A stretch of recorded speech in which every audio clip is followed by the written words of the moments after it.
बस आप तवज्जो करें, यह है दामन, यह है गरेबा, आओ कोई काम करें, मौसम का मुंह तकते रहना काम नहीं दीवानों का। अजीज़ाने मिल्लत इस्लामिया, जो हालात आज उम्मत मुस्लिमा के हैं वो किसी से भी पोशीदा नहीं है। हम जिन हालात से गुजर रहे हैं वो सिर्फ हम नहीं, पूरी दुनिया जानती है। हमें जिन मुश्किल मराहिल से गुजरना पड़ रहा है वो हम में से सभी को मालूम है।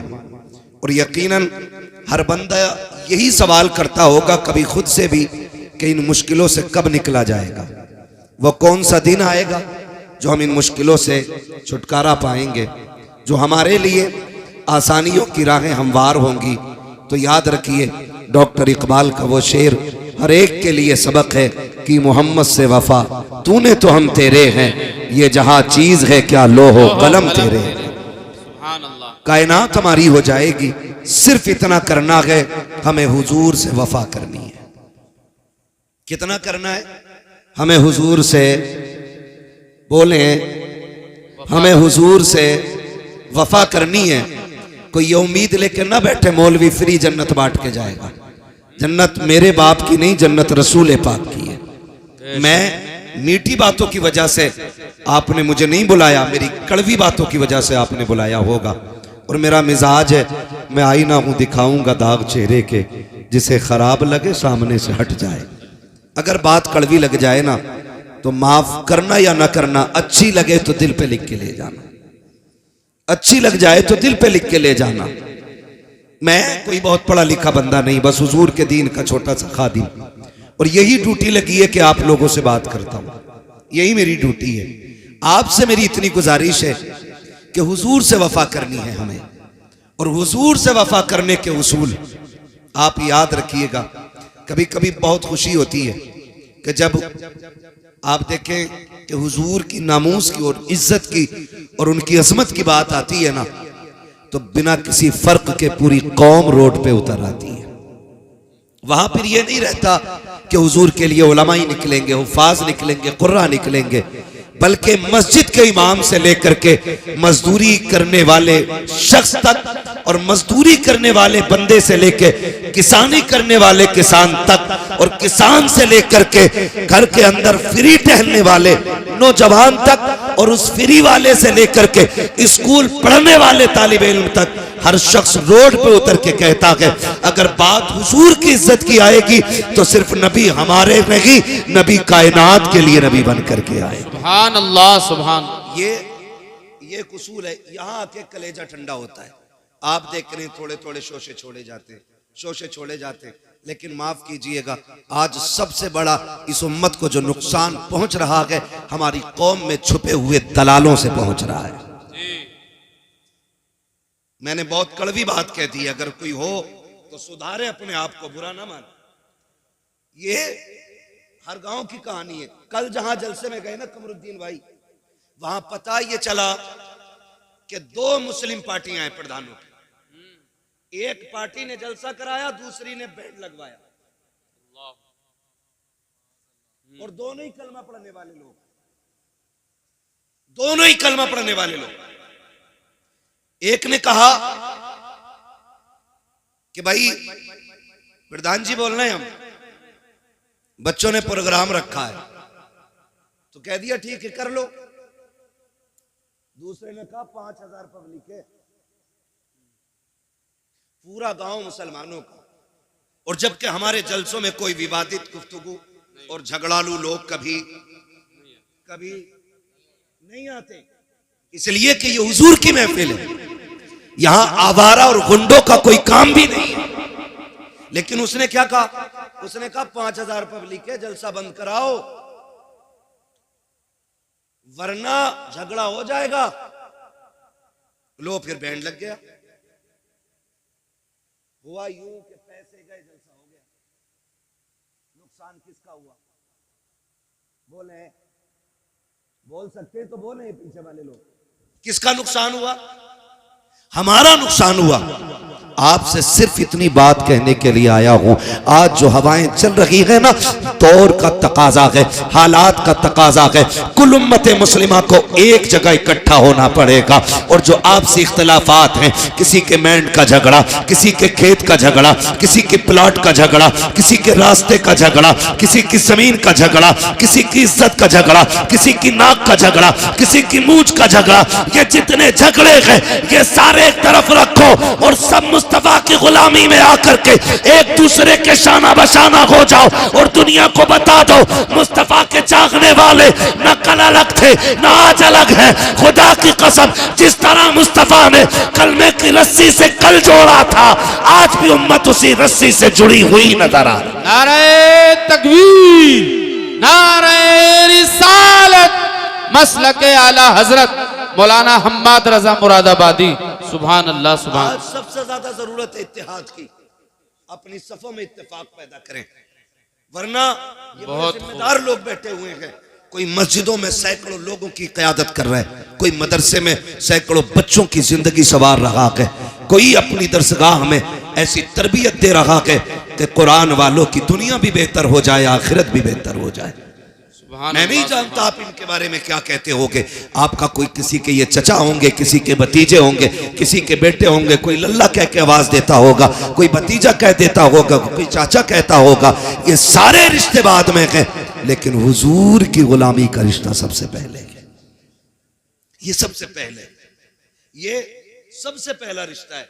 हम इनका एहतराम इसलिए नहीं करते कि इनके आठ हाथ पैर हैं, इसलिए भी नहीं करते कि इनकी चार आंखें, इसलिए नहीं करते कि ये बैक वक्त चारों तरफ देखते, बल्कि इसलिए करते हैं कि इनके सीने में जो दीन है वो मेरे मुस्तफ़ा का दिया हुआ है, मेरे मुस्तफ़ा का दिया हुआ दीन है। आज जरूरत इत्तेफाक की है, आज जरूरत इत्तेहाद की है। आज उम्मत का हाल बता दूं, खुदा की कसम, जब हवा चलती है ना पीरों की, तो ढूंढ ढूंढ के मुरीद करते, ढूंढ ढूंढ के कहते हैं कोई बच्चा है छोटा मोटा, गोद में डाल दो। क्या करेगा भाई? का मुरीद करना है। हम बैत के मुखालिफ नहीं, हम मुरीद और पीर के खिलाफ नहीं है, लेकिन आज उम्मत जिस मकाम पे खड़ी है ना, खुदा की कसम, जिस दिन से ताजु शरिया का विसाल हुआ है ना, आज तक उम्मत लावारिस नजर आती है। आज कोई हमारे सरों पे हाथ रखने वाला नहीं है, आज इस कौम की कोई क़यादत करने वाला नहीं है, आज इस कौम के आगे खड़े होकर के इस कौम की रहनुमाई करने वाला कोई नजर नहीं आ रहा है। आज जरूरत है कि हम मुस्तफ़ा के दिए हुए तरीके को अपना कायद बना लें। कुरान जो हमारे बीच में है उसको अपना रहनुमा की तस्लीम करें और हर जगह अपनी क़यादत के लिए मुस्तफ़ा के दिए हुए तरीके और कुरान को अपना रहनुमा बना करके आगे बढ़े। अगर किसी को किसी से कोई नाराजगी है तो चलो उठो, उसको माफ कर दो, उससे माफी मांग लो। आप अगर ये कहो कि मौलाना माफी तो मांग लूंगा, लेकिन लोग जलील करेंगे, रुसवा करेंगे, कोई छोटा कहेगा, कोई कहेगा डर गया, आज उसकी परवाह नहीं करनी है, उससे कह दो उसके दरवाजे पे जाओ जो तुमसे नाराज है। अगर छोटा भी है उसके दरवाजे पे दस्तक दो और जाके कहो यार मुझे माफ कर दे। अगर कोई खता हो गई है, अगर वो धक्का भी दे, अगर ये भी कहे मुझे तुझसे समझौता नहीं करना, तू कितना बेगैरत है, तू फिर से आ गया है, उससे कह देना आज मैं गैरत और बेगैरत के लिए नहीं बल्कि मदीने वाले के बताए हुए तरीके के लिए आया हूं। मेरे नबी ने कहा है जो रूठे हुए भाई को पहले सलाम करता है अल्लाह उसके सारे गुनाह माफ फरमा दिया। सुभान अल्लाह, सुभान अल्लाह। बहुत खूब। मना लो, लेकिन किसे मनाए? बाप बेटे में नहीं बनती, चचा भतीजे में नहीं बनती, भाई भाई में नहीं बनती है। हाँ, अगर एक इंच फालतू नप गई ना तो उसी पे मुकदमे चल रहे। अगर एक ईंट दीवार में निकल गई, कह रहा है ये क्यों निकली? भाई ये मिस्त्री की भी खता हो सकती है, ये थोड़ी सी निकल गई तो इसमें क्या हुआ? उसी पे झगड़े, इन छोटी छोटी बातों पे इतने बड़े झगड़े। आप जानते हो माफ करना हुजूर ने सिखाया है। किसने सिखाया? हुजूर ने सिखाया है। आज जब बाप बेटे नाराज हो जाते हैं तो बेटा कहता नहीं नहीं मैं अब्बा को सलाम नहीं करूंगा। कहा क्यों? कहा उन्होंने मुझे चौराहे पे जलील किया था, मुझे डांट दिया था, मैं अपने यारों के साथ खड़ा था। मैं कहता हूं बेवकूफ, जिन्हें बाप डांटते हैं ना वो बेटे खुश नसीब होते हैं, इसलिए कि डांटने वाले भी रब नसीबों से अता फरमाता है। क्या बात, सही बात है। ये नसीबों से मिलते हैं।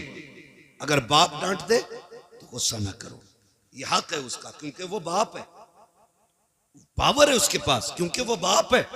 लेकिन हम कितने नाराज हो जाते हैं, बात बात में बाप से नाराज होकर बैठ जाते, कहते मौलाना तुमने तकरीर कर दी, लेकिन मेरे अब्बा से मिल लोगे ना, कहोगे तू ही सही है। हम कभी नहीं कह सकते हैं, याद रखिएगा। मैं बेटों से गुजारिश करूंगा, कभी बाप बेटों में अनबन हो जाती है, इसका मतलब तो ये नहीं है चौक में खड़ा करके मौलाना कमरुद्दीन का हाथ पकड़ के कहो मौलाना मेरे अब्बा को समझा दियो, उनका दिमाग खराब हो गया है। जब घर की बात कोई बंदा तीसरे बंदे से जाके कहता है ना, फिर घर के घरवे हो जाया करते हैं। और याद रखिएगा, जो शान अल्लाह ने हवेलियों को अता की है वो घरवों को नहीं मिली है। हवेली जितनी बड़ी होती है शान उतनी बड़ी होती है। तुम 10 फीट से 5 फीट में आ गए, 5 फीट से 3 फीट में रह गए, क्यों? क्योंकि एक दूसरे की सूरत देखना नहीं चाहते। ये निजाम तो मुस्तफा ने नहीं दिया था, ये तरीका तो आका करीम ने नहीं दिया था। मिंबर रसूल है, सरकार जलवागर है, आका करीम तकरीर फरमा रहे हैं। और तकरीर के दौरान मेरे नबी ने कहा था, सुनो मेरे सहाबा, जिससे उसके अपने नाराज हो वो मेरी महफिल से उठ के चला जाए, मुझे उसकी कतन जरूरत नहीं है। जैसी आका ने इतना कहा है, एक सहाबी नौजवान उठे हैं, तोड़ करके गए, अपनी खाला की चौखट पे खड़े हो जाते हैं। और खाला वो है जिसने अभी कलमा नहीं पढ़ा है। आका करीम ने कहा था, जिससे अपने नाराज हो वो मेरी महफिल से उठ के चला जाए। अब मुझे बता तो सही, अगर बाप से नाराज बेटा जलसे में आके बैठेगा तो क्या मिलेगा? जब उसे नबी की महफिल में बैठने की इजाजत नहीं है तो इस महफिल में आके उसे क्या मिलेगा?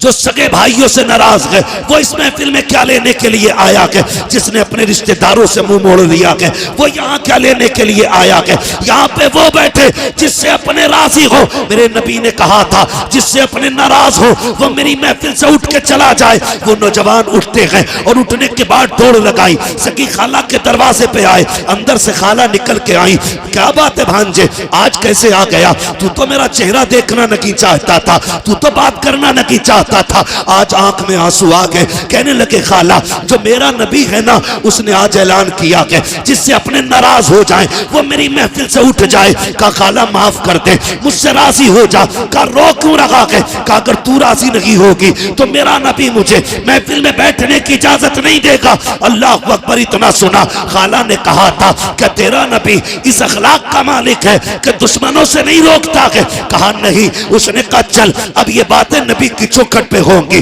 खाला ने हाथ पकड़ा है, भांजे को नबी के चौखट पे लाई है और आके आका को इशारा किया, सरकार बाहर आए। कहा कि आपने कहा है जिससे अपने नाराज हो वो उससे मैं नाराज हूँ। कहा जी। उस खातून ने आगे बढ़ा कदम और कहा महबूब अब देर न कीजिए, हाथ बढ़ाइए, अपना बना लीजिए, कलमा पढ़ा दीजिए। मेरे नबी ने कहा ऐसी क्या जल्दी है? खातून कहने लगी, कहा मैं समझ गई, जिसका दीन इतना हसीन है वो दीन लाने वाला पैगंबर कितना हसीन। सुभान अल्लाह, सुभान अल्लाह, वाह वाह वाह, क्या बात, बहुत खूब। आज हम कहते हैं जी मेरे अब्बा से ही नहीं बनती। बाप क्या है? खिलौना, बाजार में खरीदा हुआ गुड्डा। कसम खा के कहता हूं, अगर बाप ने मुंह में चबा के लुक़मे न दिए होते ना तो इस जबान में बोलने की ताकत नहीं आती, ताकत नहीं आती। आज ना 4 किताबें पढ़ के ना और नाम लिखना भी नहीं आता, लगाता अंगूठा पेन जेब में और अब्बा से कह रहा है तुमने क्या देखा जो मैंने देखा है? तुम क्या जानते हो मेरे मुकाबले में? तुम क्या जानते हो मेरे मुकाबले में? कभी ना कहना। याद रखिएगा, इल्म किताबों से मिल जाता है लेकिन तजुर्बा 70 साल क्या 70 साल ही में जाके मिला करता है। आप किताबों में इल्म ले सकते हो, किताबों से तजुर्बा नहीं। तजुर्बे के लिए उम्र दरकार है। अपने बाप से हम कह देते नहीं नहीं तुम चुपो, तुम चुपो, डायरेक्ट तुम चुपो, मेरी सुनो। तू बेटा है, ये बाप है, लहजे बिगड़ की बात ना कर, अकड़ के बात ना कर। तू नहीं जानता है, खुदा की कसम ये इतनी बड़ी जात है, अगर ये नाराज हो जाए तो रब नाराज हो जाता है। क्या बात, रब नाराज हो जाता, रब नाराज हो जाता। घर के अंदर रिश्तेदार आए तो बेटा अब्बा को बोलने का मौका नहीं दे रहा, अरे चुपो तुम, तुम्हें कोई बोलना आता मैं बात करूंगा। मैं बात करूंगा। हाँ तेरी जबान अच्छी है ना, अब बुढ़ापा आ गया, उसकी जबान कांप रही है, अब वो बात करता है ना तो होठ कांपते हैं, क्योंकि आसाब कमजोर हो गए हैं, जिसमें जवाब दे गया है, इसलिए तुझे लगता है ना इसे बात करनी नहीं आती। लेकिन अब भी अल्लाह की इज्जत की कसम खा के कहता हूँ, जब इसके हाथ उठते गए ना तो फिर खुदा की रहमतें इसके टूटे लहजे पे बरसने लगती हैं। आज भी जब ये रब को आवाज देता है, उसकी रहमतें आवाज के साथ साथ बरसती है। तू किससे कह रहा है बात करने का सलीका नहीं है? तुझे पता है जब बड़ी बड़ी बातें बिगड़ जाती है तो इसी के टूटे लहजे बिगड़ी बातें बना दी। सुभान अल्लाह। कभी अपने बाप से ये मत कहना कि तुमसे बोलना नहीं आता। और कई बार कहते तुमने क्या किया हमारे लिए, आए दिन क्या किया, क्यों तुझे 5 बीघे में कोठी बना के देते और तू दुनिया में ठाली रहने के लिए आया। क्या किया तुमने मेरे लिए? क्या हो गया बेटे? कहा उसकी बिल्डिंग देखो बन गई, उसकी बन गई, और जितनी तुम्हें दादा ने दी थी तुम उतनी हवेली में जी रहे हो। कभी ये बात न कहना। अगर तुम्हारे बाप ने इमारत नहीं बनाई, मजदूरी करके तुम्हें पाला है ना सिर्फ, तो फिर अपने बाप के कदम चूमा करो और कहा करो शुक्र है तेरे, इन मेहनतों का हम तेरा शुक्रिया अदा करते हैं कि तूने हमें पसीना बहा के हलाल के लुक़्मे खिलाए, किसी का खून बहा के हमें हराम के लुक़्मे नहीं खिलाए। ये अपने बाप से भी कहा कर, अपने बाप से। मगर हाय अफसोस, हमारी कौम का हाल ये, जब बाप से उठा नहीं जाता ना, जब बाप बिस्तर से नहीं उठ पाता है ना, और कभी बिस्तर गंदा हो जाता है, बुढ़ापा क्या आया, अब तो सारे इल्जामात बाप के सर आने। पानी गिर गया तो कहता तुमसे पानी पीना नहीं आता, खाते हुए खाना गिर गया कहता बुढ़ापा आ गया तुम्हें सलीका नहीं आया। अगर वो चला उठ के और कोई चीज टकरा कर टूट गई, कहता तुम्हें क्या पता कितने पैसे की थी, दिखाई नहीं देता बेटे, जब इसकी जवानी थी ना तो ये तूफानों के कलेजे चीर के चला करता था। आज बूढ़ा हो गया ना तो आज तुम्हारे मुंह में जबान आ गई। कभी बाप की बुराई चौक में ना करना, कभी चौक में ना करना। मेरे नबी ना जब चलते थे रास्ते में, हुजूर के चचा कभी पीछे हो जाते ना तो हुजूर हाथ पकड़ के आगे कर देते। हुजूर हाथ पकड़ के, चचा पीछे ना चला करे, आगे चले। कहते हैं मेरी जान तेरे कदमों पे कुर्बान, आका मैं तेरे आगे कैसे हो सकता हूँ। सरकार फरमाते थे सुनो चचा, लोग कहते हैं तुम्हारा चेहरा मेरे बाप अब्दुल्ला से मिलता है, जब तुम पीछे चलते हो तो ऐसा लगता है कि मेरी पीठ मेरे बाप की तरफ हो गई है। हमारे नबी ने चचा का भी इतना एहतराम किया और हम सगे बाप का एहतराम नहीं करते और कह रहे मौलवियों ने बेड़ा गर्क कर दिया। गलती हमारी, जिम्मेदार मौलवी। मच्छर ज्यादा काट दे, कह रहा 14वीं सदी का मौलवी नहीं बख्शा जाएगा। क्यों? मच्छर भी हमने सिखाए। कब तक अपने ऐप दूसरों पे डालेंगे हम? रब तो सबका है ना जी, रब सबका है, सबका है। चलो हमारी नहीं सुन रहा है तो फिर तुम तो ऐसे बनो ना कि तुम्हारी सुने, वो तो सबका है। इमाम गजाली से पूछा था हुजूर दुआएं कबूल क्यों नहीं होती, तो आपने फरमाया था 2 काम किया करो दुआएं कबूल होने लग जाएंगी। कहा क्या? कहा जब भी खाना हलाल खाना और जब भी बोलना सच बोलना। फरमाया 2 काम कर लो, जबान खुलते ही अल्लाह मकबूलियत का परवाना अता फरमा दिया। सुभान अल्लाह। ये 2 काम सबसे ज्यादा जरूरी है। तो मैं आपसे अर्ज कर रहा हूं, माफी, एक दूसरे को माफ कर दें, झगड़े खत्म कर लें। जमीनें बड़ी बड़ी हैं, मौलाए कायनात मौला अली गुजर के जा रहे, 2 बंदे लड़ रहे जमीन के लिए। एक कह रहा था मेरी है, मेरी है। तो हजरत अली को आते देखा, कहा झगड़ा ना करो, फैसला इनसे करा लेते। हजरत अली आए, क्या बात है? का फैसला कर दो। ये कह रहा मेरी है, मैं कह रहा हूं मेरी है। तो आपने फरमाया तुम चुपो, मैं जमीन से पूछ लेता हूं किसकी है। ठोकर मारी, काली जमीन जानती है मैं कौन हूं? जमीन ने कहा तुम अबू तुराब हो। कहा फिर बता तू किसकी है, इसकी है या इसकी है? जमीन ने कहा तालीन से कह दो ना मैं इसकी हूं ना मैं इसकी हूं, ये दोनों मेरे हैं, दोनों मेरे। जमीन के लिए सगे भाई पे मुकदमे ना करना। बीसा 2 बीघा 2 बीघा छोड़ दो, इसलिए कि दौलत मेहनत से मिलती है, रिश्ते खुदा की रहमत से मिला। सुभान अल्लाह। कचहरी जाके देखो, भाई के कनपटे पे किसने लगा रखी है? सगे भाई ने। मुकदमे किसने किए? सगे ने किए। जेल में किसने डाला? सगों ने डाला के। भतीजों को यतीमी की जिंदगी गुजारने पे मजबूर किसने किया के? सगों ने किया के। अपने बाप के साए से महरूम बच्चों को किसने किया के? अपनों ने किया के। ओ नौजवानों, खून में गर्मी होती है, थोड़ी देर के गुस्से को बर्दाश्त कर लिया करो। अगर किसी के लहजे में तुम्हें जिल्लत महसूस हो, थोड़ी देर की जिल्लत बर्दाश्त कर लो। अगर तुमने खून की गर्मी दिखाई, नस्लें बर्बाद हो जाती हैं। जमाना तमाशाई बना देखता है और आज दुश्मन ताकतें तुम्हें मुंह फैलाए देख रही है। तुम जरा सी गलती करो, तुम्हारे बेड़े गरक कर दिए जाए, तुम्हारे जरा से कदम गलत उठे, तुम्हें तबाह बर्बाद कर दिया जाए। मुझे बताओ तो सही, जितने दंगे हो रहे हैं उनमें मुजरिम भी हम हैं, कातिल भी हम हैं, मकतूल भी हम हैं, सताए भी हम जाते हैं, जेलों में भी हम डाले जाते हैं। वजह सिर्फ इतनी है कि हमारे गुस्से कंट्रोल में नहीं है, हमारे दुश्मन चालाकी से काम कर रहे हैं। तुम्हें तो मुस्तफा ने फिरासत दी थी, आका करीम ने दयानत दी थी, तुम्हें बिगड़ने की जरूरत नहीं है। अगर गुस्सा आ जाए, सुलह हुदैबिया याद कर लेना, सारा गुस्सा ठंडा हो जाएगा। अगर बदला लेने का वक्त आ जाए तो फतेह मक्का याद करना। खुदा की कसम, मुस्तफा का किरदार अपना लो, ये दुनिया भी हमारी होगी, आखिरत भी हमारी होगी। सुभान अल्लाह, सुभान अल्लाह। बहुत खूब हजरत, सुभान अल्लाह। कह रहा हूं, एक एक जगह का नाम आप पढ़ते होगे और सारे देखते होगे। मकान भी हमारे टूटे, जेल में भी हम, मारे भी हम गए, जेल में भी हम। समझ रहे?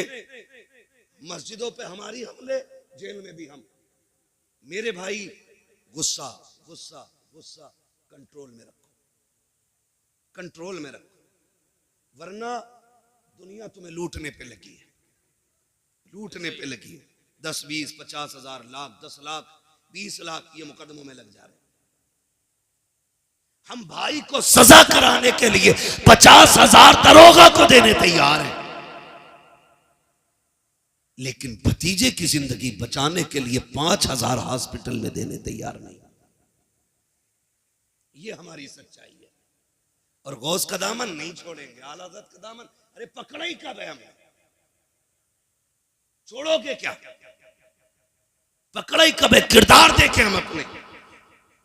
अगर हमारा सगा हॉस्पिटल में हो तो फोन बंद कर लेते हैं, और जब किसी को सजा कराने की बारी आती है ना, तो पड़ोसी भी आके बैठ जाते हैं। डरना मत मौलाना, दरोगा से बात करो, तुम पे ना हो तो हम दे देंगे, तुम पे ना हो तो हम दे देंगे। ये फ्री के मुशीर तुम्हारी तबाही का तमाशा देखने के लिए आते हैं। अगर गुस्सा आ जाए बर्दाश्त करना, अपनों पे मुकदमे मत करना, अपनों पे चढ़ाई मत करना, थोड़ी सी बर्दाश्त कर लिया करो। जब थोड़ी सी बर्दाश्त कर लोगे, खुदा की कसम जिंदगी सुकून में गुजर जाएगी कि कोई तुम्हारा कुछ बिगाड़ने वाला ही नहीं आएगा।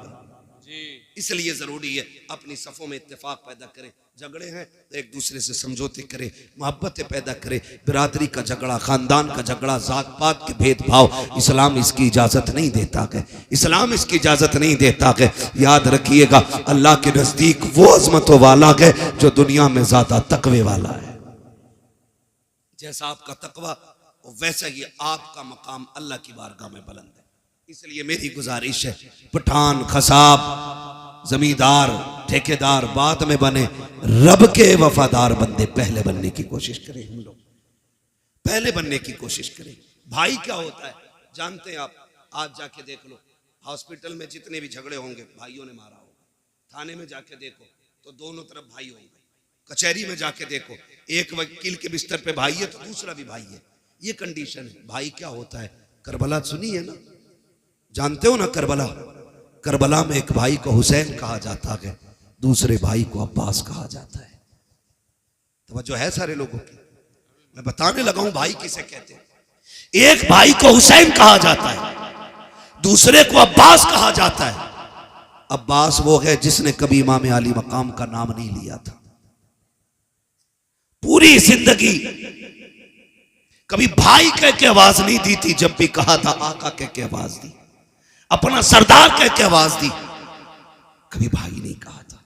इतना अदब था, इतना अदब। जब करबला में गाजी अब्बास मैदान जाने लगे ना, तो मेरे इमाम ने कहा था अब्बास का जी आका का एक बार मेरे सीने से लग जा।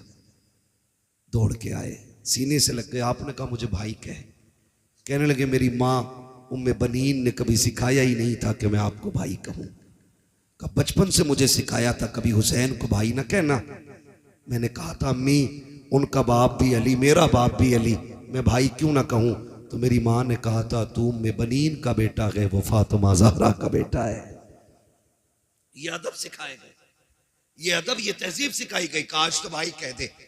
गाजी अब्बास ने उस दिन कहा था भाई। खुदा की कसम जब जाने लगे तो फिर हुसैन रोए। गाजी अब्बास ने कहा था आज अकबर को लाकर खेमे में रखा, नहीं ऐसे रोए जैसे अब रो रहे हैं। मेरे हुसैन ने कहा था तेरे बाद करबला में मुझे भाई कहने वाला नहीं रहेगा। ये भाई होता है। और तारीख गवाह है, मैदान करबला में गए, तलवारें चली, जब आप घोड़े से नीचे आने लगे एहतराम किया करो, छोटे बड़े की कदर किया करो। आज हमारे घरों का माहौल ये है कि जो कमाता ज्यादा है उसकी इज्जत ज्यादा है, चाहे छोटा हो या बड़ा हो। अगर छोटा है तो वो बड़े का बाप बन बैठा है। अगर बड़े भाई ने मेहनत करके छोटे को पैसे दे के पढ़ाया है तो पूरे कलम की ताकत छोटे वाला बड़े भाई पे निकालता है। देख मेरे कोट की ताकत ये है, मेरे कलम की ताकत ये है। ओ भाई अपने बड़ों का एहतराम किया करो। जब गाजी अब्बास करबला के मैदान में गए, सवारी से नीचे आए थे, कहा था द्रिकनिया हुसैन, हुसैन मुझे आके संभालो। आका हुसैन ने दौड़ लगाई और आवाज देते गए अब्बास कहाँ हो कहाँ हो। ये कहते कहते दौड़ लगे गए। एक कोने से आवाज आई हुसैन मैं यहाँ हूँ। आपने जाते जाते पहला बाजू उठाया, कहा इन्ना लिल्लाहि व इन्ना इलैहि राजिऊन। दूसरा बाजू उठाया, दोनों बाजुओं को सीने से लगाया। समझ गए मेरे गाजी के बाजू कटे गए। तारीख गवाह है जब हुसैन गए गाजी के पास, एक आंख में तीर लगा गए, दूसरी आंख में खून भरा गए। आपने कहा था आगे हुसैन, कहा जी। आका हुसैन ने भाई का सर गोद में रखा है। अब अदब देखिए भाई ने भाई का कैसे किया है। आज भाई का भाई गला काटने के लिए तैयार है, अपने फायदे के लिए। अपनों को जमीन में दफनाने वालों कान खोल कर सुनो, रिश्ते कैसे निभाए जाते हैं। जब गाजी अब्बास का सर हुसैन की गोद में आया था, मेरे इमाम ने कहा था गाजी खैर तो है, कहते शुक्र है रब का। फिर गाजी अब्बास ने कहा था हुसैन मुझे मालूम है कि तुम मुझे लेके जाओगे। कहा हाँ। कहा मेहरबानी करना मुझे खेमे ना लेके जाना। कहा किस लिए। कहा सुबह से इतनी लाशें उठाई हैं कि तेरे बाजू थक चुके हैं हुसैन, अब तू तन्हा रह गया है हुसैन, मुझे लेके ना जाना। कहा सुन अब्बास मैं यहाँ कैसे छोड़ दूंगा, खेमे में तेरी ज़ैनब को तेरा इंतजार है, उम्मे रुबाब को तेरी राह पे आके जमी है। कहा सुन तो सकी, सकीना भी तो तेरा इंतजार कर रही है। गाजी अब्बास ने कहा था हुसैन अगर तुम मुझे लेके गए और सकीना ने पूछ लिया चचा तुम तो पानी लेने गए थे, पानी किधर है, तो जवाब क्या दूंगा। अल्लाह अकबर, तारीख गवाह है। मेरे हुसैन ने भाई के सर को सीने से लगाया, कहा कोई ख्वाहिश हो तो बता। गाजी अब्बास ने कहा था हुसैन अगर मेरे हाथ होते तो तकलीफ ना देता, मेहरबानी कर मेरी एक आंख में तीर लगा के दूसरी आंख में खून भरा के मेरी खून वाली आंख को साफ कर दो। कहा किस लिए। कहा जाते जाते आखिरी निगाह तेरे चेहरे पे डालना चाहता हूँ। ये रिश्ते होते गए। गाजी अब्बास की आंखों से जैसी खून साफ हुआ है, सीने के पार भी तीर है, सीना चलनी है, बाजू कट चुके हैं, पूरा जिस्म लहू लगान है। लेकिन जब हुसैन को देखा लबों पे मुस्कुराहट आ गई। कहा मुस्कुराए क्यों। कहा मैं वो खुशनसीब हूँ कि जिसको आखिरी लम्हे में ये सादत मिली है। मैं उस चेहरे को देख रहा हूँ जिस चेहरे को मदीने वाला बार बार छुपा कर। सुभान अल्लाह, सुभान अल्लाह। ये सुभान अल्लाह होते हैं। और फिर आखिरी सांस ली और हमेशा के लिए खामोश हो गए, हमेशा के लिए खामोश हो गए। भाई कदर करो, रिश्तों की कदर करो। मैं क्या बताऊं हुसैन किस तरह भाई की जिस्म को खेमे में लाए थे। मेरे अजीजों ये जो रिश्ते अल्लाह ने दिए ना, इनकी कदर करने हो। खुदारा निकल जाए इन झगड़ों से, निकल जाए इन नफरतों से। हमें मोहब्बत बांटनी है, मोहब्बत बांटनी है। ना गोरे को काले पे फजीलत है, ना अमीर को गरीब पे फजीलत है, ना किसी तुर्क खान पठान शेख को, किसी फकीर किसी अंसारी पे कोई फजीलत है। हुजूर ने एक रस्सी में सबको बांधा और वो रस्सी थी ला इलाहा इल्लल्लाह मुहम्मदुर रसूलुल्लाह, ये एक रस्सी है। आज इसमें बंधने की जरूरत है। अगर फर्क होता ना तो बिलाल कभी अबू बकर की करवट में खड़े नहीं होते। अगर फर्क होता ना तो बिलाल कभी उमर के बाजू में खड़े नहीं होते। अगर फर्क होता तो फतह मक्का के दिन मेरा नबी बिलाल को काबे की छत पे कभी ना चढ़ा। क्या बात, क्या बात। हमने इतने झगड़े पैदा कर लिए, हम एक दूसरे को जलील करने पे लगे हुए, एक दूसरे को नीचा दिखाने पे लगे हुए। ये तो मर के पता चलेगा ऊंचा कौन है नीचा कौन है। हम कौन होते हैं फैसले करने वाले। निकले हम इन झगड़ों से और वो माहौल पैदा करें कि हम दुनिया को बता दें कि मोहम्मद से वफा तूने तो हम तेरे हैं, ये जहां चीज है क्या लोहो कलम तेरे हैं। और सिर्फ यही रिश्ते नहीं, यही रिश्ते नहीं, अगर थके ना हो तो थोड़ी बात आगे बढ़ा लो। थके तो नहीं है ना अभी आप लोग, नहीं थके ना अभी। जो लोग नहीं थके वो कहते हैं जरा या रसूल अल्लाह। मैं तो आप लोगों की हिम्मत और मेहरबानी कि इतनी रात तक आप बैठे हुए हैं, क्योंकि मैं पूरे 2 घंटे लेट यहां पहुंचा हूं। अल्लाह आपको सलामत रखे। बस अगर सुनना चाहते हैं तो मैं सुनाऊं, लेकिन यह भी अच्छा नहीं लगता ना जबरदस्ती अपनी बात किसी पे थोपी जाए। तैयार है सुनने के लिए? जरा कह दें या रसूल अल्लाह। हमारे कुछ भाई खड़े होकर सुनने, अल्लाह इन्हें सलामत रखे। हाँ, ये भी बड़ी बात है, क्योंकि इतनी देर खड़ा रहना भी छोटी बात नहीं है, बड़ी बात है। हाँ, और माशाल्लाह खड़े वाले बंदों ने भी हाथ उठाया है। कभी और खड़े रह सकते, आप बैठे रह सकते। ये शायपुरा इतने बड़े बड़े मौलाना लोग यहाँ रहते और आप सर हिला के कह रहे बैठ सकते हैं ना थोड़ी देर। सलामत रहे माशाल्लाह। हाँ, बस मैं अर्ज करूं आपसे, एक ये रिश्ता भाई का भाई से रिश्ता, फिर एक रिश्ता और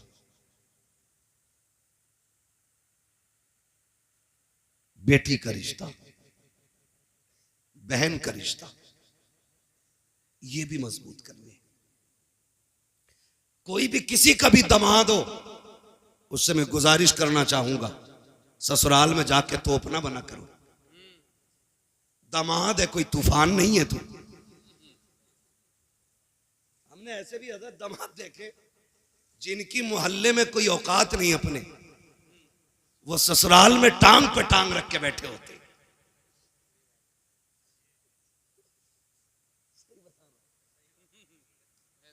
हाँ, मोहल्ले वाले कहते हो पनुआ, मतलब सही से नाम भी नहीं लेते मोहल्ले वाले, और ससुराल में वो वैल्यू बनाई है इसने रोला बना के रखा। पढ़ा लिखा भी ससुर है ना, कह रहा इनसे पूछो भाई हमारे बड़े दामाद हैं, तो वहां इतनी लंबी अलग ही रख रहे आप। सुने, अल्लाह ने एक जिंदगी मुकम्मल की है, बेटी के जरिए, बहन के जरिए, बीवी के जरिए। ये जिंदगी के बड़े अहम हिस्से हैं। अगर बेटी ना हो तो आंगन सूना, अगर बहन ना हो तो हवेली सूनी, अगर बीवी ना हो तो घर सूने। ये तीनों अहम रिश्ते हैं और सबसे ज्यादा जुल्म इन्हीं पे होता है, सबसे ज्यादा। वो दामाद जिस गरीब ने अपने घर 300 रुपए का जूता नहीं पहना होता, वो ससुर से 1800 रुपए लेता जूतों के लिए। ना करो ये, इतने आसान कर दो रिश्ते कि जिस तरह बाप को बेटों पे नाज होता है, उसी तरह बाप को दामाद पे नाज होना चाहिए। ईद गुजरी है, ईद, रहम करो यार, हाथ जोड़ रहे हैं तुम्हारे आगे। 1.5 लाख की ईद ही गई है। ये रस्में चल रही है। ईदी में क्या, 3 किलो छुआरे, हाँ 1.5 किलो बादाम, 2 किलो किशमिश। खागा कौन? का दामाद। 1 क्विंटल सामान भेजा, दूल्हा बन के फिर भी ऐसे ही आया जैसे भीगी मुर्गी। ये जबरदस्ती के लोड है, खत्म करो ये जबरदस्ती के लोड, ये नहीं रहने चाहिए। सिर्फ वो रखो जो इस्लाम ने रखा है। हमें अपनी तरफ से फालतू नहीं बढ़ाना, नहीं बढ़ाना। ये अलग बात है कि दामाद का लीवर इतना कमजोर होता है कि बादाम खाते ही बीमार। ये कंडीशन है। इसलिए मेरे अजीज फालतू के खर्चे बंद करो। आज गरीब सोचता कि बेटी रुखसत कैसे की जाएगी, आज कमजोर सोचता कि बेटी के हाथ कैसे पीले किए जाएं। इसलिए कि मैंने कई गरीबों को कहते सुना कि रिश्ता पक्का तो कर देते, लेकिन बीच में ईद आ रही है, 1 लाख का खर्चा बढ़ जाएगा, ईद के बाद रिश्ता पक्का किया जाएगा। यार जो गुंजाइश वाला है वो तो कभी भी कर सकता है, लेकिन गरीबों का जीना हराम किया है ऐसी कसरत दौलत दिखाने वालों ने जो 1-1 लाख की ईदियां दे रखे हैं। कोई फायदा नहीं, कोई मकसद नहीं। इतने आसान कर दो निकाह, ताकि अगर कोई गरीब बेटी जब हाथ पीले हो तो रब का शुक्र अदा करे और मचल के कहे मालिक तेरा एहसान है, तूने हुजूर की उम्मत में पैदा किया है जहां गरीब बेटियों को रब ने ये हक दिया है कि जहां अमीर मुस्कुराते हैं उसी सफ में गरीब भी खड़े होकर मुस्कुराया कर। नारे तकबीर, नारे रिसालत, पैगाम हक कॉन्फ्रेंस, मुफ्ती हम्माद रजा मुरादाबादी।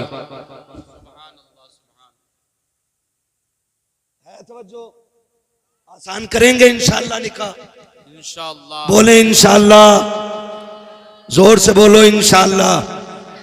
हाँ सब नहीं, बहुत गौर से सुन रहे हैं। चलो कोई बात नहीं, कुछ ये सोचते हैं मुझ पे ही बोल रहे दिखे। होता है ऐसा, कहते हैं चोर के पैर कितने होते हैं।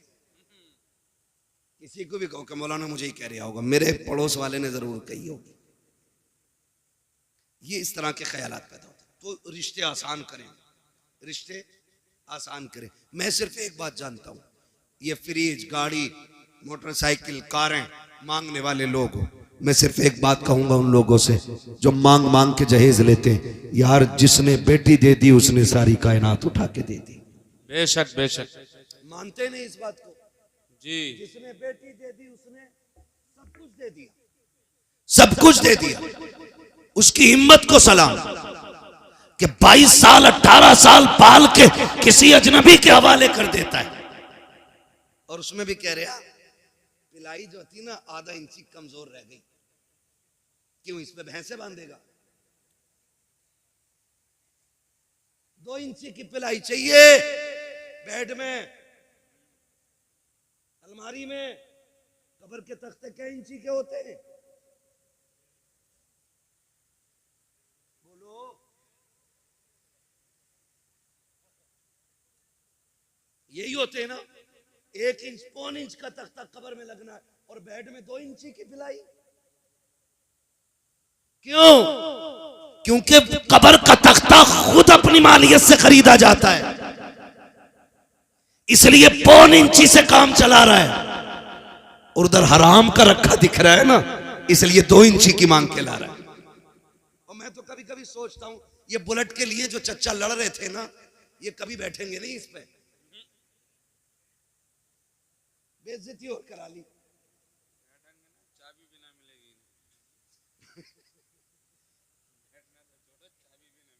चाबी, मैं एक बात कह रहा हूं, बेगानी शादी में अब्दुल्ला दीवाना,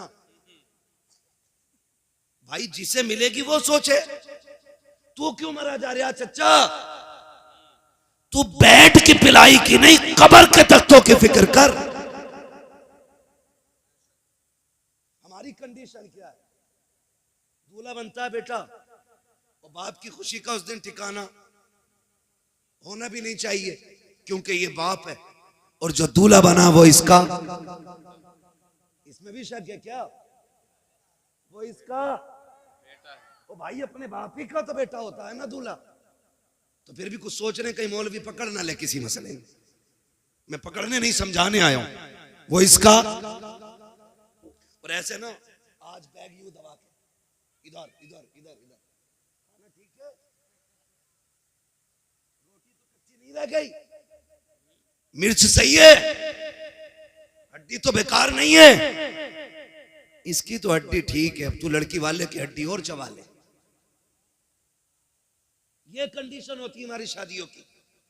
मजाल है जरा सी नमक तेज हो जाए, रोटी कम पड़ जाए, बिरयानी ज्यादा हो जाए, रोटी कम रह जाए, फजीते करते हुए चलते हैं। हाँ हाँ क्या खिलाया है उसने, उससे दो लोगों को रोटी सही से नहीं दी गई। वो बेगैरत दो रोटी की बात करता है। जब तू बारात लेके आया था ना तो 300 लोगों को हाथ जोड़ जोड़ के ला रहा था, चलियो वरना इज्जत रह जाएगी, चलियो वरना लोग जलील करेंगे। 4 आदमी बारात में आने के लिए नहीं थे। वो तुम्हें खुदा का वास्ता, जब बेटी वालों के घर जाया करो, आधी रोटी घर खा के जाया करो, आधी बेटी वाले के घर खाया कर। अगर तेरी आधी खुराक की वजह से किसी बेटी के बाप की इज्जत रह गई, अल्लाह कयामत में कम नेकियों के बावजूद तेरी इज्जतों को 4 चांद लगा के। नारे तकबीर, नारे रिसालत। वाह वाह, बहुत खूब हजरत। कई बरातियों की जेब में जंजीरें हमने देखी, रसमोले लेके चलते हैं, ये सारी चीजें लेके हम चल रहे हैं। ना करो, क्योंकि बारात का खाना 8 दिन की मेहनत नहीं, किसी बाप के 18 साल लगे हैं, किसी के 15 लगे हैं। ये तो उस दिन पता चलेगा ना जब अपनी बेटी की रुखसती की बारी आएगी, तब पता लगता है इज्जत क्या होती है, हक बात है, हक बात। तब पता चलता है जिल्लत क्या होती है। हाँ, मुखिया बना फिर रहा, कह रहा बोटी ठीक है, सब कुछ नाप तोल के इंच लगा के सारा लिया। और जब निकाह में इमाम साहब ने कहा, कह रहे कितने चल रहे हैं जी, तो मौलाना ने भी कह दिया जब सबके बढ़ रहे तो हमारे भी बढ़ा दो, 5 चल रहे हैं। ऐसे कूदा जैसे बरैया ने काट लिया। कह रहा तुम्हारे यहां नए तरीका, हमारे यहां तो 1500 चल रहे हैं। झूठ तो बोल ही देता है, चलें या ना चलें, बचाने की कोशिश कर रहा है। अच्छा, मैं भी कभी कभी सोचता हूं कि जो लोग 5 स्टार होटल में खा करके 100-150 रुपए टिप्स दे देते हैं, जब वो 3 रुपए 4 रुपए फायदा कमाने वाले सब्जी बेचने वाले से सौदा करते हैं, तो फिर उससे 1 रुपए के लिए क्यों लड़ते, मरे जाते। यार गरीब को दिया करो, गरीबों पे लगाया करो। इमाम ने 5000 मांग लिए, कह रहा बुलाओ कलवा के अब्बा को, उनको भी बुलाओ जिन्होंने रिश्ता कराया है। कहा ये पहले क्यों नहीं बताया था, यहाँ 5000 चलते हैं, हम तो मौलवी अपना लेके आते। मैं कहता हूँ गैरत कर, जब बेगैरती दिखाता है तब तुझे पैसे दिखाई नहीं देते, जब तुझे अपनी शान बनाने की बारी आती है तब तुझे पैसे कम लगते हैं। जब इमाम को देने की बारी आई तेरा कलेजा फट जाता है। ओ भाई, इमाम को ज्यादा से ज्यादा दिया करो, इसलिए कि बेनमाजी खाएगा तो कम मिलेगा, नमाज वाला खाएगा सवाब अल्लाह ज्यादा अता फरमाए। सुभान अल्लाह, सुभान। लेकिन यहाँ के फिर सुई नाप तोल करते, इसलिए निकाह आसान करेंगे इंशाअल्लाह, करेंगे इंशाअल्लाह। सुबह से ही भूखे तो न रहेंगे। एक और वो कहते हैं ना पावर सिस्टम है, क्या कहते हैं उसे, खड़े में जो स्टैंडर कहते हैं, हाँ स्टैंडर ही कहते हैं उसे लोग कहते हैं। हम लोग जो गांव के लोग हैं, हमको इतने बड़े शहर के थोड़ी हैं यार, गांव के घर की ऐसी समझ लो। कह रहे स्टैंडर में है खाना, कह रहा स्टैंडर में, कह रहा तो मैं भी जाऊंगा वहां जाके वो बदतमीजी खाने पे, और फिर कह रहे खाने में बरकत नहीं हो रही। सुने, मैं गारंटी के साथ कहता हूँ, सुन्नत के मुताबिक खाना खिलाया करो, खुदा की कसम बरकतें भी नाजिल होंगी और निकाह में खुदा की रहमतें भी नाजिल होना शुरू हो जाए। बेशक बेशक।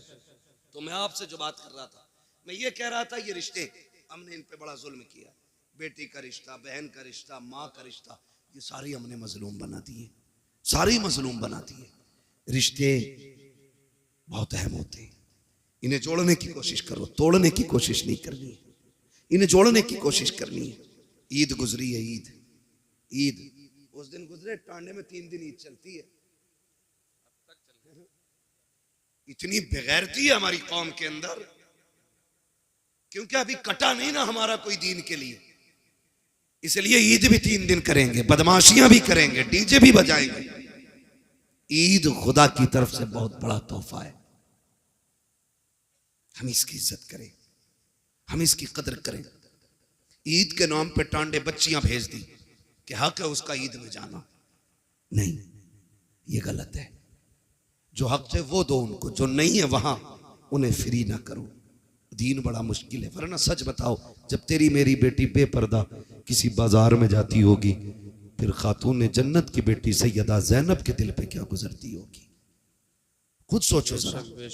वो सोचती नहीं होंगी हमने खानदान दे दिया लेकिन पर्दा नहीं दिया था। हमने अपनों की लाशें देखी हैं, बच्चों के कटे सर देते, लेकिन हमने हुजूर का दिया हुआ पर्दा नहीं छोड़ा। तो फिर क्या जवाब होगा अगर क़यामत में उन्होंने पकड़ लिया तो? इसलिए खुदारा हम अपने रवैयों को बेहतर करें, रवैयों को बेहतर करें। ईद गुजरी है ना, कई लोग ना बेटियों को फोन, ना बेटियों को बुलाना। क्यों? कि दामाद से अनबन हो गई थी। समधी जो हो ना, समधी भी मुझे तो कहीं कहीं ऐसा लगता कि पूरे आतंकवादी होते। सही कह रहा हूं? कह रहा जाऊंगा नहीं, मूछ का मसला, और जागा मेरा लड़का भी नहीं। निकाह लड़के का हुआ, अब्बा तुम्हारा नहीं हुआ है। बेटी पे सितम न करो, वरना अल्लाह ऐसा रगड़ेगा सारी समझीगिरी निकाल देगा। जो बने बैठे ना हम समझी हैं, ना करें। बाप को बेटियां बड़ी प्यारी होती हैं, बेटियों को कभी माँ बाप से जुदा ना करें। खुद भी इनके साथ शामिल हो, इनको भी माँ बाप के साथ भेजें, उनके पास भेजें, ताकि बेटियों की खुशियों में कमी ना रह जाए। ये हम सभी पे लाजिम है, इन रिश्तों को निभा के चलें। और बस आखिरी बात आपसे ये कह के मैं बात खत्म करूं कि हम जिस सोसाइटी में जी रहे हैं ना, उस सोसाइटी में सबसे अहम और सबसे खास बात यह है कि हमें पढ़ना होगा, आगे बढ़ना होगा। जी। जिसके पास 50 बीघे जमीन है वो पढ़ाते ही नहीं। कह रहा ट्रैक्टर रहेगा तो ये जोतेगा, अगर कलम ले लेगा तो जमीन कौन देखेगा? एक साइन में सारी छिन जाती है। जमीन मजबूत ना करो, औलादे मजबूत बनाओ। जी जी। आपके पास 50 बीघे के 5 बीघे बेच के बच्चों को पढ़ाइए, और बच्चों को इतना मजबूत बना दो कि वो किसी पे बोझ ना बने, बल्कि दूसरों का बोझ खुद उठाने लगे। बेशक बेशक। पढ़ाइए अपने बच्चों को, और आने वाला दौर बम का नहीं, बारूद का नहीं, कलम का दौर है। जी।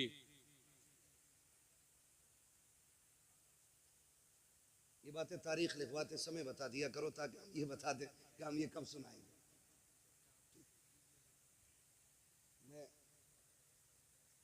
चलिए मैं सुना दूंगा एक वाकया, जरूर आपका मन इस बात में रख लिया जाएगा। ठीक है, आप खुश रहिए। ठीक है ना? इन बच्चों ने बड़ी मेहनत की है, तो अगर ये चाहते हैं तो इंशाल्लाह वो मैं जरूर सुनाऊंगा। ठीक है, जरा कह दें या रसूल अल्लाह, या रसूल अल्लाह। और जोर से कह दें या रसूल अल्लाह, या रसूल अल्लाह। है ना? मेरे भाई ने पहले भी मुझसे कहा था इस बात को, तो मैंने कहा था इंशाल्लाह कोशिश रहेगी।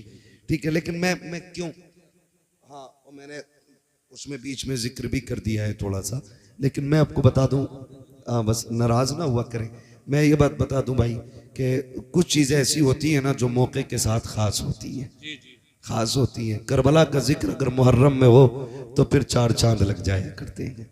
ठीक है ना? लेकिन मोहब्बत आपकी है तो इंशाल्लाह मैं कोशिश करूंगा कि इस बारे में भी कुछ बात कर लूं। जरा कह दें या रसूल अल्लाह, या रसूल। अब जो दौर है ना, मैं जो कह रहा हूं, अब जो दौर है वो दौर कलम का है।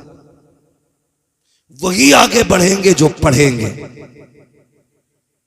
कब्जा हुकूमत उन्हीं की रहेगी जिनके हाथों में कलम होगा।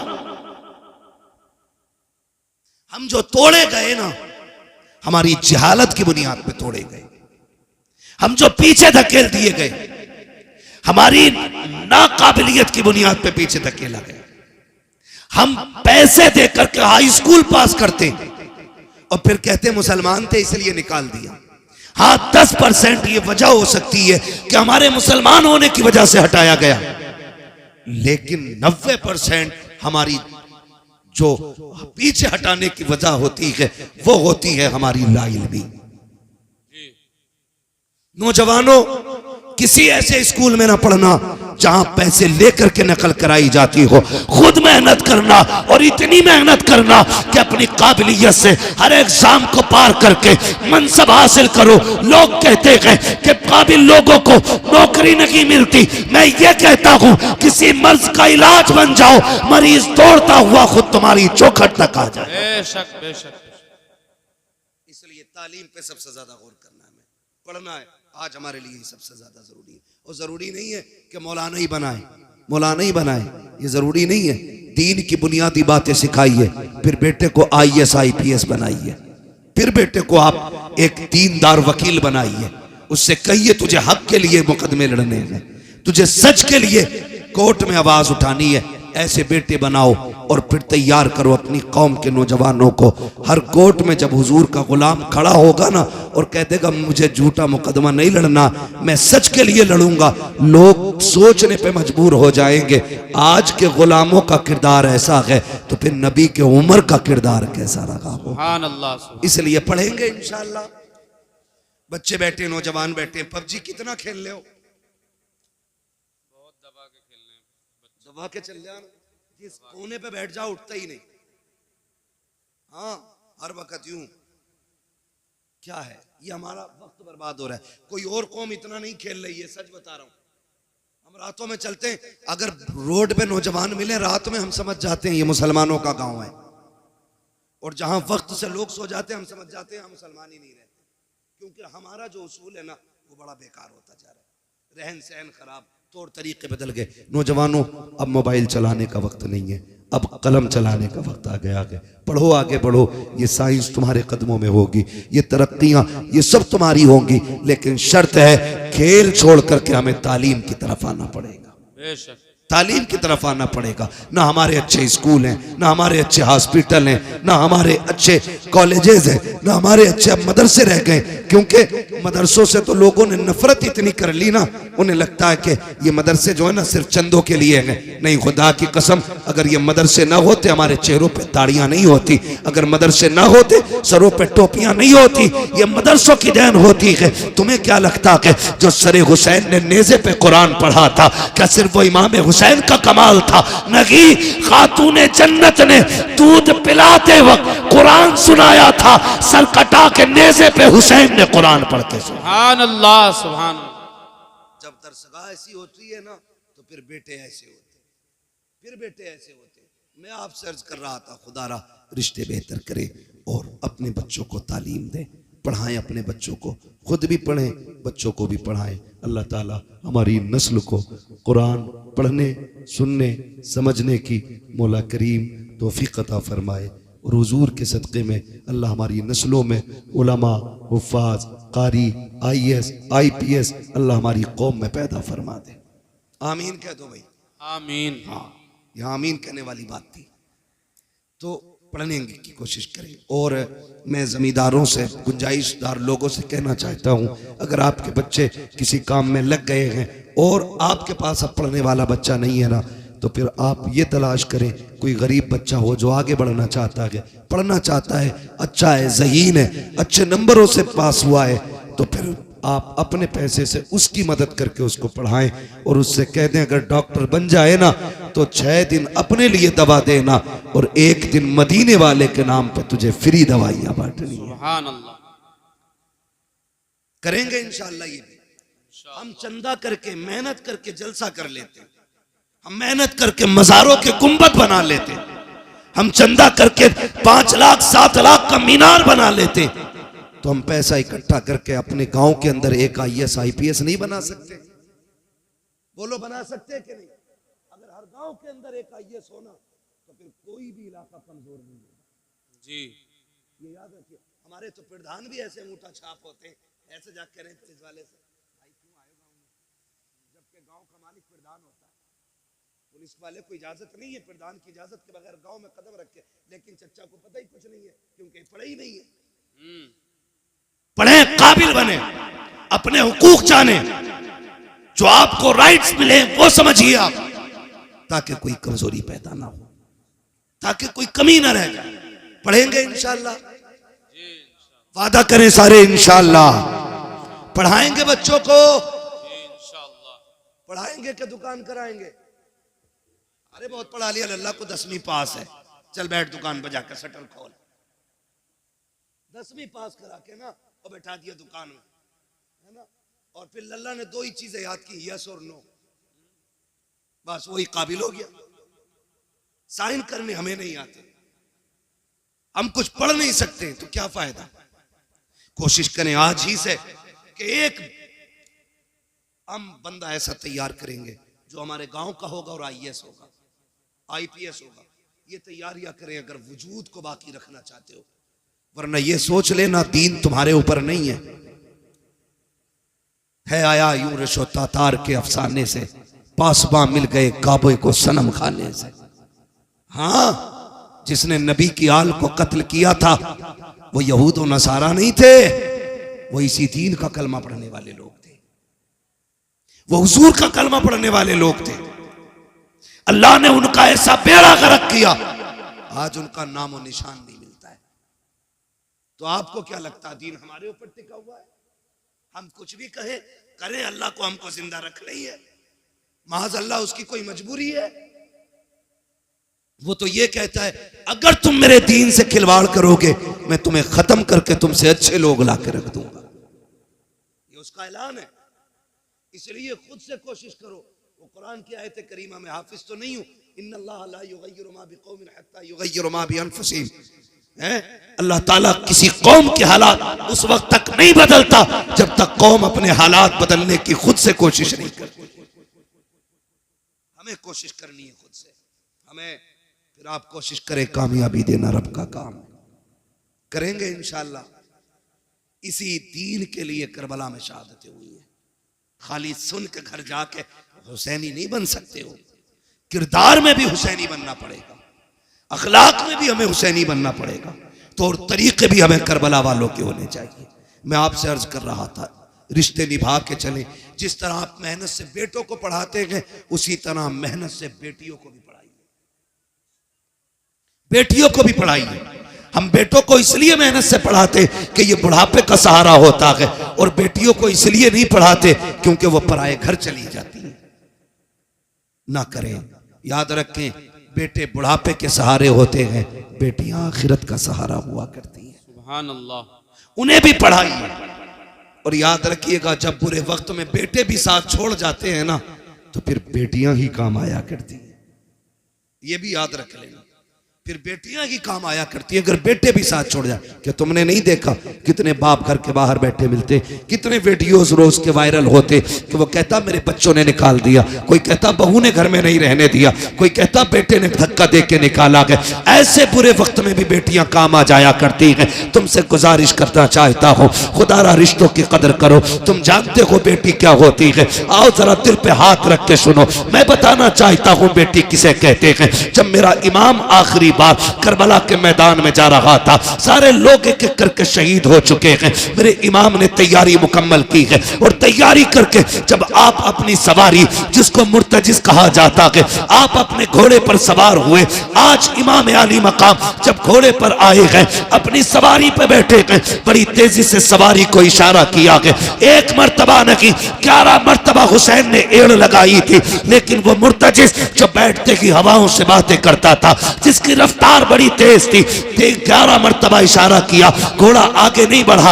आपने कहा मुर्तजिज क्या बात है, क्यों आगे नहीं चलता है? क्या तुझे पता नहीं है ज़ैनब खेमे के दरवाजे पे खड़ी है, उम्मे रुबाब भी खड़ी है, जल्दी कर, अब हुसैन को यहाँ ना रोक, बल्कि खेमे की जल्दी से खेमे के आगे से हटा, करबला के मैदान में ले चल। सबकी बेकरारी बढ़ती जा रही है, आप कह रहे हैं लेकिन मुर्तजिज आगे नहीं बढ़ता। आपने कहा था मुर्तजिज मैं जानता हूं तूने भी 3 दिन से पानी नहीं पिया है, सुन मैं करीम इब्ने करीम हूं, सखी इब्ने सखी हूं, मैं तुझे तकलीफ नहीं देना चाहता, जा तेरी मर्जी है। हुसैन तुझे इजाजत देता है, चाहे तो नहरे फुरात जाके प्यास बुझा ले, चाहे तो कूफा चला जा या वापस शहर मदीना चला जा। ये कह के आपने जैसी सीन से पैर निकाला है, अल्लाह अकबर, मुर्तजिज वो घोड़ा कहता मालिक मुझे कुव्वत गोयाई अता कर दे, अगर आज भी मैं नहीं बोला मौला हमेशा के लिए रुसवा हो जाऊंगा। जब मुर्तजिज ने इतना कहा है, अल्लाह ने उसको कुव्वत गोयाई अता की। लोग कहते हैं हुसैन का घोड़ा कैसे बोल सकता है, वो तो जानवर है। मैं कहता हूं अगर असहाबे काफ का कुत्ता बोल सकता है तो क्या अली के बेटे का घोड़ा नहीं बोल सकता? क्या बात है, क्या बात, बहुत खूब है तवज्जो। मुझे नहीं लग रहा आप सुनने के लिए बैठे। बस जो हुए गलत उनको माफ फरमाए रब्बे कायनात। जिंदगी ने दिया साथ, फिर होगी मुलाकात। चमन रहा फूल खिलेंगे, जिंदगी रही फिर मिलेंगे। सारे लोग कलमा शरीफ पढ़ लीजिए, ला इलाहा इल्लल्लाहु मुहम्मदुर रसूलुल्लाह व मा अलैना इल्लल बलाग। अस्सलामु अलैकुम।